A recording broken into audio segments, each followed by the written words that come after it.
안녕하세요. 정주영 목사입니다. 이번 임직자 스쿨 네 번째 시간은 고난주간 특별 새벽 기도의 관계로 영상 강의로 대체하게 되었습니다. 건강한 교회 교인의 10가지 특징 책에서 7번째로 건강한 교회 교인은 특징이 뭐냐? 훈련을 추구한다. 이 훈련 개념을 또 배울 텐데요. 질서와 혼돈이라는 키워드로 저자가 설명을 합니다. 마치 창조의 장면을 연상시키죠. 하나님이 혼돈 상태를 질서로 바꾸시며 창조 질서를 세워나가신 것처럼 우리의 삶 가운데서도 질서라는 게 필요하다는 것인데, 질서가 무너진 상태인 혼돈이 얼마나 우리 삶에 폐해를 끼치는지 이렇게 설명합니다. 책 125쪽인데요. 혼돈은 성장의 적이다. 혼란, 조잡함, 부주의와 태만은 삶을 강화시키기보다는 약화시키는 불안정성을 가져온다. 질서가 없다면 보호하고 양분을 공급하는 환경 속에서도 거의 아무것도 잘할 수 없다. 삶에는 질서가 반드시 필요하다. 질서가 필요하다 했죠. 예를 들어 자녀를 출산한 젊은 부부의 경우가 그렇다는 겁니다. 자녀가 없을 때는 얽매임이 없이 마음대로 할 수 있었지만, 자녀를 출산하고 바르게 양육하기 위해서는 삶의 질서를 확실히 할 필요성을 깨닫게 된다. 규칙적인 수면 시간이 필요하고요. 규칙적인 식사 시간을 지켜야겠죠. 또 위험한 물건들을 치우고 전기 콘센트에 보호막을 씌우는 등의 자녀 성장에 필요한 질서들을 가정생활 가운데 갖추게 되는 겁니다. 영적인 성장에서도 마찬가지입니다. 질서가 필수적이다. 반드시 필요하다. 이 영적 성장에 필요한 질서를 또 다른 이름으로 뭐라 하냐? 징계 혹은 훈련이라고 합니다. 영어로 이게 디서플린이라는 단어인데요. 이 영어 단어 자체가 징계와 훈련의 뜻을 동시에 갖고 있어서 이렇게 번역해서 설명하는 것으로 보입니다. 그래서 징계 혹은 훈련의 의미가 무엇인가 설명이 필요합니다. 무엇이 징계인가? 일단 징계라는 말 자체가 굉장히 부정적인 어감을 풍깁니다. 가혹하게 벌주고 자유를 빼앗는 느낌을 주죠. 실제로 신약 성경 히브리서 12장 11절에서 징계가 당시에는 즐거워 보이지 않고 슬퍼 보인다고 했습니다. 그러나 디스플린, 징계 혹은 훈련으로 번역되는 이 단어가 보다 더 넓고 긍정적인 의미를 가지고 있다고 합니다. 그러니까 교육, 질서라는 개념과 밀접하다. 여러분 죄송하지만 이 영어 단어를 잘 보시면요, 이 디서플린이란 단어, 이것과 disciples이란 단어, 이 제자라는 단어가 거의 비슷합니다. 왜냐? 같은 라틴어 어원에서 이 훈련과 제자라는 말이 유래했다고 합니다. 그러니까 무슨 말이에요? 스승을 닮은 제자가 되기 위해서 그냥 배운다고 해서 되는 게 아니라는 겁니다. 스승에게서 보고 듣고 배운 것을 한쪽 귀로 듣고 다른 쪽 귀로 흘려보내면 자기 것이 안 됩니다. 성장이 없습니다. 그 어떤 게 지식이 배움으로 들어왔을 때 그것을 내 것으로 만드는 노력이 요구가 됩니다. 그래서 디서플린, 훈련, 때로는 자기를 쳐서 복종시키는 엄격함으로 익혀가야지 스승처럼 성장해 갈 수 있다는 겁니다. 진짜 제자가 되는 거죠. 어떻게 보면요, 학교에서 학생들이 학습을 하죠. 배울 학으로 끝이 나면 안 되고 추가적으로 익힐 습이 따라가야 됩니다. 익힐 습, 예습, 복습 등 어떤 지식을 자기의 것으로, 자기의 사고력으로 익히도록 제대로 배우고 노력하는 것이 있어야지 그 지식이 내 것이 되면서 성장하는 것이죠. 따라서 훈련이란 것이 교육과 질서라는 수고를 통해서 배움과 성장으로 나아가도록 이끌어주는 고마운 일이다. 물론 훈련이 힘들죠. 시간을 내야 되고 또 이렇게 책을 읽고 또 머리가 아프면서 과제까지 하라 그러니까 뭐 하려고 하면 피곤합니다. 그렇지만 훈련이 없다면 성장도 없고 변화도 없습니다. 다음 장에 나오지만 성장이 없으면 건강하지 않은 교회이고 건강하지 않은 교인이라고 할 수 있어요.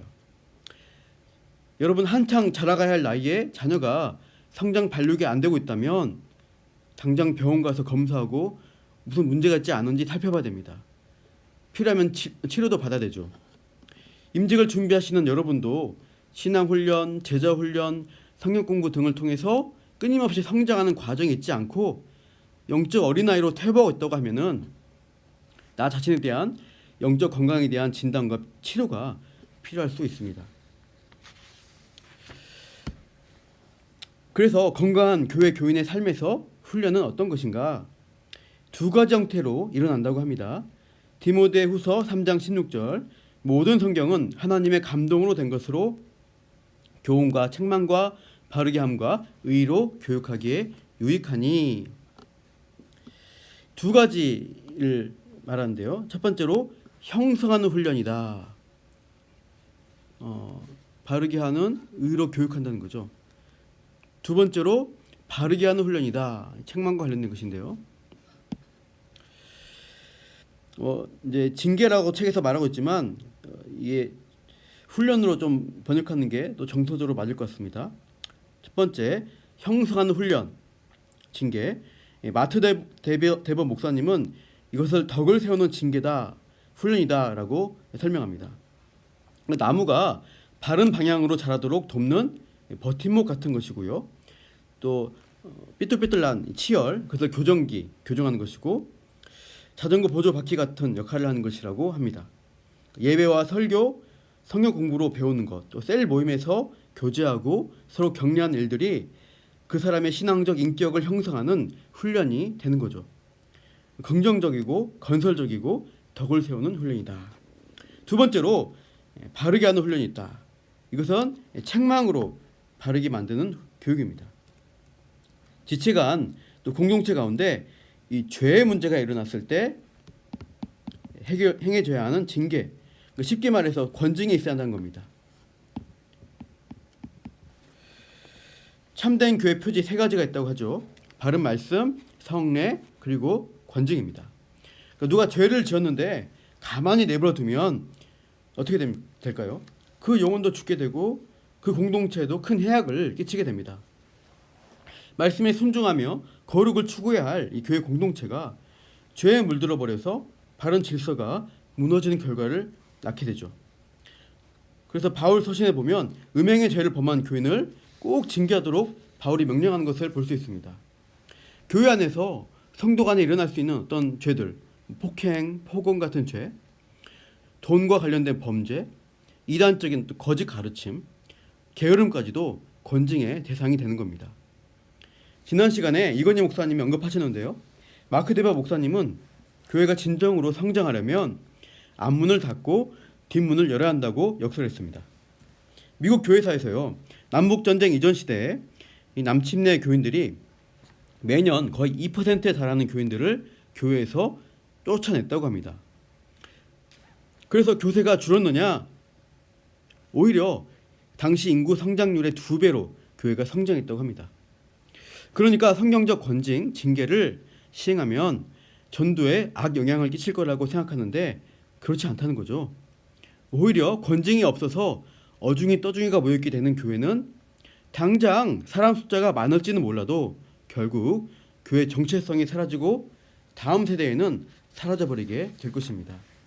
예를 들면 대표적인 7, 80년대 미국 대형교회가 이 로버트 슐러 목사님의 수정교회였습니다. 크리스탈 처치라고 하는데요. 이 통유리로 된 엄청 멋지게 빛나잖아요. 화려한 건물이고 값비싼 건물입니다. 교인 수가 만 명이 넘었다고 하고요. 로버트 슐러의 이 방송 설교 시청자 수가 1,000만 명이 넘었다고 합니다. 그런데 2010년대 들어서서 이 교회가 파산하고 결국 천주교에 매각되어서 교인들은 뿔뿔이 흩어지게 되었다고 하죠. 지금 없어져 버렸습니다. 그러니까 성경적 질서와 권징이 없이 숫자, 성장만을 위한 이 번영 신학을 주창하니까 결국은 사라져 버린 것이죠. 지금 긍정의 힘을 주창하면서 인기를 끄는 이 조엘 오스틴 목사도 마찬가지가 될 것 같습니다. 레이크우드 교회 매주 5만 명의 교인이 출석하면서 방송으로도 800만 명 이상 시청한다고 하는데요. 이분은 죄, 지옥, 징계같이 듣기 싫은 소리 안 하고요. 성공, 번영, 축복, 긍정, 잘 되는 나 이런 듣기 좋은 말씀만 전하는데요. 그러니까 겉보기에 성공적인 교회라고 해서 성경적인 교회가 아닌 것이죠. 이 교회도요. 한 세대 지나면 사라지고 흩어져 버리고 말 것입니다. 지금까지 선례가 그렇습니다. 그러나 참된 교회는 성경의 원리를 따라서 2000년 역사 동안 쭉 이어져 왔습니다. 우리 남문교회도요. 오직 성경의 기치를 따르는 바른 교회 전통을 이어가려고 애를 쓰는 교회입니다. 바른 방향으로 가려고 애쓰는 교회 여러분들 잘 다니고 계십니다.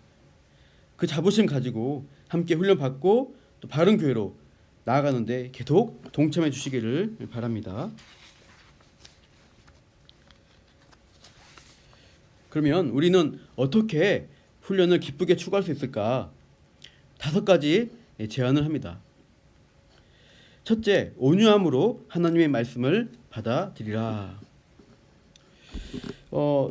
온유함. 성경의 말씀 앞에 겸손하고 부드러운 마음 자세를 유지하라는 겁니다. 성경을 통해서 깨닫게 되는 내 죄악된 본성, 영적인 가난함. 그러니까 정말 내가 은혜가 필요한 자라는 사실을 말씀 앞에 늘 깨닫고 붙드는 거예요. 설교 들을 때, 말씀 들을 때 그것을 위에 서서 판단하려는 자세가 아니라 그 말씀을 나에게 하신다. 하나님 말씀으로 대하는 자세가 필요하다는 겁니다. 둘째, 징계를 하나님의 사랑의 증거로 인정하는 자세를 배우라. 징계가 주어지면 얼른 듣기에는 상처가 되고 낙심될 수 있지만 이 징계가 결국 사랑의 표현이다. 이것을 알라는 거죠. 죄를 짓고 잘못된 길로 가는데 징계가 없다면 사생자요 친아들 아니라고 했습니다. 부모가 자녀를 사랑하니까 관심을 가지고 훈육하는 것처럼 하나님도 나를 사랑하시니까 내 죄와 허물에 대해서 징계를 하신다는 거예요. 셋째, 다른 사람이 하는 훈계를 겸손히 받아들이라. 하나님의 징계뿐만 아니라 교회 안에서 지체나 당회나 공동체를 통해서 어떤 징계나 아픈 권면이 있을 때 어떻게 하라? 더 크고 넓게 보시고 하나님이 날 사랑하시는구나로 반응하시면서 나를 바르게 하는 훈련으로 받으셔서 큰 유익을 얻어야 한다는 거예요. 잠언 1장 7절에 미련한 자는 지혜와 훈계를 멸시한다고 했습니다. 이 영상을 들으시는 또 직분을 준비하는 여러분, 진정으로 지혜 있는 직분자로 세워지시기를 축복합니다. 넷째로 다른 사람을 징계해야 할 책임을 진지하게 감당하라. 나 자신뿐 아니라 내 주변의 지체를 바르게 돌볼 책임이 있습니다. 세론이 있고 또 위원이 있고 또 같은 직분자들 보면서 서로가 바르게 세워지도록 책임져주는 수고와 섬김이 필요합니다. 싫은 소리 하는 게 부담스러울 수 있지만 지혜롭게 해나가시면 좋겠습니다. 직접 하기 어려우면 목회자와 상담하시면서 교회가 함께 책임지는 일 가운데 나가면 그렇게 합력하면 좋겠습니다. 그게 방법이겠죠. 5번째, 기뻐하는 것을 잊지 말라. 권징을 거부하고 교회를 떠나버리거나 제명, 출교 사태에 이르는 경우도 종종 있습니다. 그게 안타깝다고 해서 힘든 결과를 피하려고 진리를 포기하면 또 교회의 순수성을 훼손하니까 안 되겠죠. 사랑 없는 진리도 교회를 공동체를 메마르게 하지만 진리 없는 사랑은 교회 근간을 흔들게 됩니다. 그래서 한 지체가 시험 들어 떠나게 될지라도 할 말이 있다면 해야겠죠.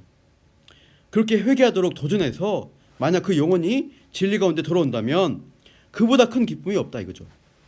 이런 양 한 마리가 돌아올 때 하늘의 기쁨으로 목자가 잔치를 벌였습니다.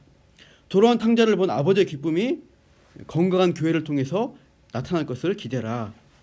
좋은 게 좋은 거지 가만두어서 그 사람이 교회 마당은 밟고 다니는데 결국 회개하지 않아서 지옥 가도록 내버려 두는 것보다 징계하는 것이, 권징하는 것이 100배 나은 결과를 낳습니다.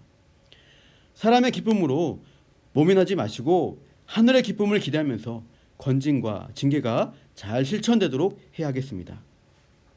우리 직분자들이 먼저 이런 일에 솔선수범해 주시면 남문교회 공동체에 큰 유익이 되리라 기대가 됩니다. 다음에 이제 특징 8입니다. 건강한 교회 교인의 8번째 특징, 성장하는 제자다. 배움과 질서를 세우는 훈련 과정은 필연히 성장을 의도합니다. 영적 출생은 육적 출생의 과정과 유사하죠. 아기가 생명 얻어서 태어나면 엄마 젖을 먹고 자라나야 합니다. 젖을 먹다가 또 이유식을 먹고 자라면서 이가 나기 시작하면 단단한 음식을 씹고 먹으면서 육적인 성장을 이루어가는 게 정상적 과정입니다. 거듭나서 영적으로 출생한 성도 역시 마찬가지죠. 처음에는 부드러운 영적인 양식을 먹고 소화하겠지만 나중에는 장성하여서 단단한 음식을 먹을 수 있는 자로 자라가라고 성경 말씀은 명합니다. 그러니까 성장하지 않는 교인이 있다면 문제가 되겠죠. 그게 일시적 문제냐 만성적 문제냐 할 때, 만약 일시적 매너리즘에 빠진 문제라면 좀 기다려주고 도전하면은 또 극복할 수 있고 성장으로 갈 수 있습니다. 근데 만성적 문제라면 심각한 거죠. 그런 분을 향해서 큰 경보음, 사이렌이 울려한다 이거죠.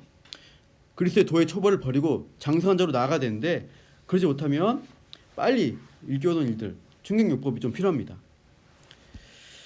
그래서 성장을 향해 가야 되는데요. 이 성령적 성장이 아닌 것이 있다는 것을 또 말합니다. 분별력이 필요한데요.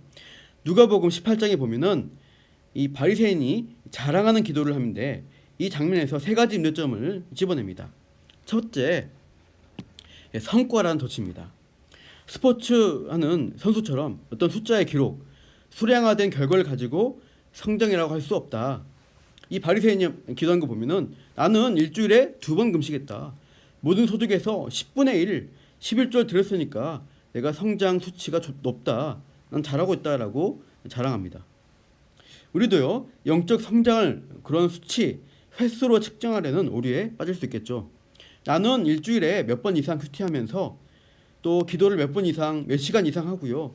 헌금 액수가 얼마 이상 된다고 대단한 신자입니다. 이런 생각이 빠져서 교만해지면 예수님의 책망을 듣는 이 바리새인이 된 것입니다. 성장은 수치상의 기록으로 증명될 수 없습니다. 다음에 둘째, 잘못된 기준으로 판단하는 문제가 있죠. 기준을 하나님께 두지 않고 자기보다 못해 보이는 타인에게 두는 거예요. 나는 다른 사람과 다릅니다. 이 세리와도 다릅니다. 이렇게 판단하잖아요. 여러분 혹시 기도할 때요, 예배하고 찬양하고 또 성경 공부할 때 하나님께 나가는 것이 아니라 옆 사람 보면서 저 사람보다는 내가 더 낫지, 그런 생각을 하는 경우가 있으실까요? 다른 사람과 비교해서 오는 우월감으로 만족하고 다른 사람을 판단하고 비난하는 것은 그 본인이 이 바리새인처럼 교만하다는 증거예요. 우리 임직을 받으신 분 중에 저 사람 왜 저래, 나는 저 사람보다 더 낫다 하고 자기 위안을 삼으신다면 자기 안에 교만하지 않은지 점검을 해볼 필요가 있습니다. 잘못된 기준으로 판단하는 거예요. 세 번째는 영적 성장에서 자기 힘과 노력으로 의지하는 것. 내가 했어, 내가 드렸어 하고 기도하잖아요. 그러니까 내가 이뤘다라고 자기가 뭔가 했다라고 참 자랑하는 것, 그것도 잘못된 생각입니다. 그러니까 우리가 성경적으로 보고 싶어하는 성장은 뭘까요? 에베소서 4장 12절 13절에 나오는 말씀인데요. 이는 성도를 온전하게 하여 봉사의 일을 하게 하며 그리스도의 몸을 세우려 하심이라. 우리가 다 하나님의 아들을 믿는 것과 아는 일에 하나가 되어 온전한 사람을 이루어 그리스도의 장성한 분량이 충만한 데까지 이르르니. 이 말씀을 요약하면 뭐다? 경건, 거룩이다. 그래서 경건한 성장, 거룩한 성장이 바로 우리가 보고 싶어하는 성경적 성장이라는 결론입니다. 장성한 분량이 충만한 데까지 이르는 성장은 경건하고 거룩하게 되어가는 것, 쉽게 말해서 성화의 열매를 나타내는 것을 가리킵니다. 이것은 개인의 성장뿐 아니라 교회 공동체 안에서 다른 성도의 성장까지 확장되는 개념이죠. 마크 데버 목사님은, 이분이 마크 데버 목사님인데요, 이렇게 언급합니다. 기독교 훈련과 성장을 증진하기 위해 수고하는 것은 우리 자신이 아니라 하나님에게 영광을 드리기 위한 것이다. 그것이 하나님이 그분을 세상에 알리시는 방법이다. 151쪽에 나와 있는 부분인데요. 이 바리새인의 착각과 문제가 뭐였습니까? 나를 높이려고 하는 자기 중심적 태도였습니다.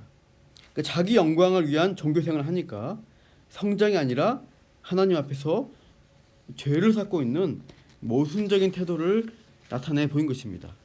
그러니까 나 자신이 아니라 초점이 하나님께 있습니다. 하나님의 영광을 높이기 위한 목적으로 성장해 나가야 한다는 거예요. 그렇다는 것은 나뿐 아니라 옆에 있는 지체에게, 성도에게, 세론에게 관심을 가지고 그들이 함께 성장해 가도록 동역하고 섬겨야 한다는 거예요. 나보다 못한 저 사람, 그게 아니라 이 사람을 어떻게 성장시킬 것인가, 이 사람을 통해서 어떻게 하나님의 영광이 나타날 것인가 고민하면서 함께 애쓰고 함께 성장해 나가는 것이 하나님 중심적 경건과 거룩한 성장을 이루는 것입니다. 라는 거죠. 특별히 임직을 받으셔서 더욱 공동체를 섬겨 하시는 여러분께서 이 점에 신경을 쓰시면서 교회가 함께 거룩한 성장을 이루어가는 일에 합력해 나가시기를 축복합니다. 그래서 우리가 어떻게 그런 성장을 할 수 있을까요? 4가지로 제안합니다. 첫째, 그리스도 안에 거하라. 요한복음 15장에 포도나무 비유의 말씀에서 가르치시듯 참 포도나무에 계속해서 붙어 있으면 열매를 맺는다. 즉 그리스도 예수 안에 거하는 것이죠. 그리스도의 말씀이 우리의 마음과 생각 가운데 늘 거하게 하면서 우리가 예수님을 닮아가고 순종을 배워가는 것이 성장의 본질이라고 합니다. 둘째, 은혜의 일반적인 수단을 사용하라. 그러니까 일반적 수단이죠. 일반적의 강조가 있는데요. 여러분 무협 영화 같은 거 보면 주인공이 무슨 기원을 만난다거나 특별한 각성을 통해서 고수의 경지에 도달한다. 그래서 세상을 제패한다는 식의 스토리가 많죠. 그런 식으로 깜짝 놀랄만한 특별한 경험을 통해서 어떤 체험을 통해서 성장하는 것을 기대하기 쉽습니다. 그러나 성경적인 성숙은 지극히 평범하고 일반적인 은혜의 수단을 통해서 이루어진다. 그러니까 하나님의 말씀을 꾸준히 공부하는 것, 또 기도하는 것, 세례와 성찬을 통해서 그리스도의 죽으심과 부활을 기억하는 일들을 통해서 성도가 점점 성장해 가는 것입니다. 일반적인 수단 가운데 우리가 꾸준히 성장하는 것이 예수님을 닮는 성장이 됩니다. 세 번째, 지역교회에 속하라고 하죠. 히브리서 10장 25절에 모이기를 피하는 자들을 따르지 말라고 하죠. 더욱 모이기에 힘쓰고 서로 격려하라고 명령합니다. 이 교회라는 한자가 가르칠 교 모일 회자죠. 가르치고 배우는 것뿐 아니라 회중이 모여서 서로 교제하고 함께 성장하는 측면도 중요합니다. 요즘 이제 교회를 안 나가, 거꾸로 하면 가난한 이 교인들이 많다고 하는데요. 이들의 문제점은 서로 사랑하고 섬기라는 계명에 순종할 장이 없다는 겁니다. 부족하고 인간관계가 힘들어도 그리스도의 몸된 교회에 속하여서 현실적으로 지역교회에 소속되어서 섬기거나 섬김 받는 일에 참여해야 성장할 여지가 있다는 거죠. 요즘 우리 교회 새가족들이 좀 등록을 하고 있습니다. 그동안 코로나 시국에 이제 꽉 막혀 있다가 요즘 이제 조금씩 등록하는 분들이 계신데요. 이런 방문자들 또 그런 분들 향해서 우리 직분자들이 교회 공동체에 소속되어서 성장하는 교회를 갖도록 잘 이끌어야 하겠습니다. 안내위원도 해야 되지만 직분자들과 셀 리더들이 이 교회의 얼굴로서 그분들을 잘 초청하여서 이 지역 사회 또 울타리 밖에 있는 성도들에게 큰 유익이 나눠지기를 또 바랍니다. 마지막 네 번째요. 예수님이 오실 것을 바라보라. 신약 말씀은 늘 예수님의 재림을 바라보고 준비하는 삶을 살라고 도전합니다. 자지 말고 깨어 있으라. 충성스럽게 행하라. 예수님과 영원히 함께 있기를 바라는 갈망하는 마음으로 살아야 한다는 거죠. 이 땅에 뿌리박고 사는 인생이 아니다. 언젠가 이 땅을 떠나야 한다. 저 본향이 내가 가야 할 곳임을 바라보면서 늘 떠날 준비를 하고 산다면 자연스럽게 하늘에 속한 공동체 일원으로 예수님을 닮아가지 않겠습니까? 큰 바의 얼굴 보면서 큰 바에 닮아가듯 그렇게 예수님을 소망하면 닮아가는 거죠. 이렇게 우리가 예수님을 닮아간 성장을 늘 참 꾸준히 이루어가는 것입니다. 우리가 이 시간에 건강한 교회 교인의 특징 두 가지, 훈련과 성장에 대해서 살펴보았습니다. 하나님이 혼돈을 몰아내고 창조 질서를 세우듯 우리 삶에도 바른 질서를 세우는 훈련이 필요하다. 형성하는 훈련, 또 바르게 하는 훈련. 그러니까 훈련과 권징이 교회 안에 잘 실천이 되어야 하는 것이고, 그게 잘 이루어지면 또 영적 성장이 있다는 거죠. 바리새인과 같이 수치화되고 타인과 비교해서 얻는 우월감, 또 자기 노력으로 달성해서 하는 성장이 아니라 예수님을 닮아가는 경건하고 거룩한 성장을 이루어야 함을 우리가 배웠습니다. 이번 임직자 스쿨을 참여하시는 분들 모두 그렇게 훈련받고 성장하는 주님의 제자로 나아가시기를 축복합니다. 제가 기도하고 마치겠습니다. 하나님 아버지, 우리가 건강한 교회를 세우고 우리가 먼저 건강한 교인이 되기 위해 훈련받게 하시니 감사합니다. 앞으로 임직을 받아 더욱 사랑으로 섬기고 봉사할 수 있도록 늘 훈련받는 일에 손 놓지 않고 잘 참여하게 도와주옵소서. 그렇게 할 때 더욱 거룩하고 경건한 예수님을 닮는 일꾼으로 성장하게 될 것을 기대합니다.